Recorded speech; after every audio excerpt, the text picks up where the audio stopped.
Ladies and gentlemen, for the past few days, a few changes have recently happened within the ranks of the military in Kenya, where the President of the Republic of Kenya went ahead to install a new general who will be the leader of the Kenya Defense Forces. Not only that, something else happened this morning, where we woke up to the news that the KDF launch subsidy, had been scrapped off the book, which has left us with a lot of questions mm, than answers.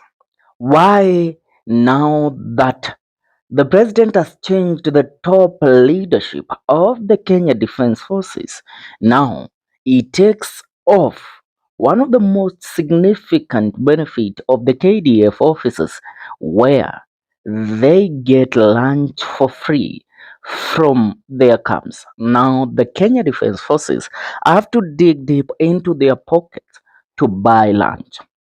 Not only that, there is another significant exposure that has been done in regards to the Kenya Defense Forces and the military of the Republic of Kenya, where a deal of over 1 billion US dollars is currently in play. Let me get down into the whole scenario and what is currently happening within the Kenya Defense Forces.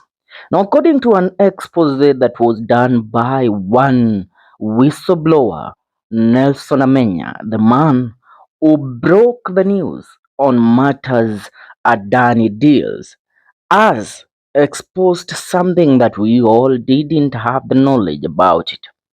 Now, I want you to listen to this. Nelson Amenya said, anyone knows what happening there in KDF. Received these in my DM. So KDF had a massive modernization program that was started by Uhuru way back in the year 2020. Some financed by the government and others by various export credit agencies, etc., UKIEF, UKIF, and Italian Export Credit Agency. Fast forward to the year 2024, President Ruto cancelled all modernization contracts and now wants to award a hedge group from Abu Dhabi and Uhuru total modernization contracts were valued at 500 million US dollars. Today, Hedge Group has presented a figure of 1 billion US dollars spread of of uh, spread of 500 million USD. The brokers are Francis Jogu of Gulf Energy and Brighton guy called James Day. They come to KDF system department and name drop powerful names. They even took over Italian helicopter manufacturer Augusta Agency from a Kenyan born Italian who was the agent from the year 1990. Please expose this scandal, and I am sure you will hear more about this soon. Now, when you look at this exposure, you will get to understand what is currently happening and why the top leadership of the military was recently changed and constituted with loyal generals to President William Ruto, more so those that comes from his own community. Apart from that, you realize that now the Kenya Defense Forces, their subsidy, which was the lunch subsidy, has been scrapped off the table. Now, why is this happening at this crucial time? The Kenya Defense Forces officers will from Tuesday, July 1st, dig deep into their pockets to pay their meals as the new pay as you eat payee system becomes fully operational.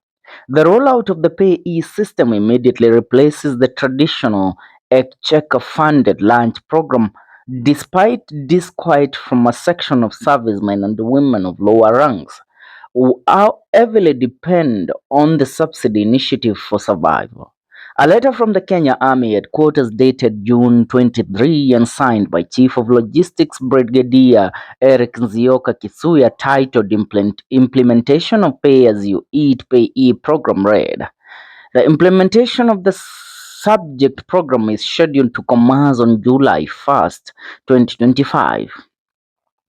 In this regard, authority is granted to you to demand for ration scale 4 for 14 days with effect from 1st July 2025 for use as seed capital for program or for the program. Your demands to reach these headquarters not later than June 25th, 2025. The letter further read, please note that it is envisioned the proceeds of the seed capital will form a self-sustaining resolving fund to be administered by the Pay-as-you-eat Management Committee to oversee operation of the messing facility. It adds, further you are advised to utilize the existing messing infrastructure, facilities, amenities to support the pay-as-you-eat program. Additional requirement will continue to be considered progressively on a case-by-case basis in the 2025-2026 financial year. Responding to the new changes set to take effect on Tuesday, the Minister of Defense stated the decision to transition from the Exchequer funded lunch program for service members to the pay as you eat system has been necessitated by the need to streamline budgetary allocation, efficiency in use of government resources, facilitating access to a variety of meals that suit individual preferences and alignment to best military practices both regionally and internationally. The Exchequer funded lunch system has proved non cost effective. It does not offer flexibility of time, neither does it provide the convenience of a feeding place, and has been faulted for loss of working hours due to long queues and duplication of ratio scales. Or when service members are assigned to different camps, the ministry added. Now, ration cash allowance was introduced into the Kenya Defence Forces in the year 2000 when the provision for other meals, including breakfast and dinner, was discontinued. The allowance has since undergone several reviews to caution service members against inflation. Now, when we look at this, currently, the Kenya Defence Forces have to pay for their meals, which is something that our servicemen never even thought of. They have been eating from their camps for several years. Some of them even they didn't even think about ever buying lunch or preparing lunches for themselves because you know what? The government is set to provide that because these people serve the interest of the Republic of Kenya. Now, as the president on Thursday and Friday reconstituted the top leadership of the Kenya Defence Forces, today being on a Monday, on 30th of June, now the announcement are being made that the Pay As You Eat program is going to take place starting from tomorrow, which is on 1st of July, the year 2025. Now, what does this tell us? There is a lot of changes and a lot of inner happenings that are going to take place within the Kenya Defence Forces. But I dare say, the recent changes that are happening within the military, I dare say these are preparation for the president, as he knows that his regime is a cooked up regime that nobody in the Republic of Kenya currently associates with it. But now, he knows if he has the leadership of the military wrapped up his little finger, then he, as the commander in chief of the whole armed forces of the Republic of Kenya, he will be able to control his own fate even if he is voted out in the year 2027.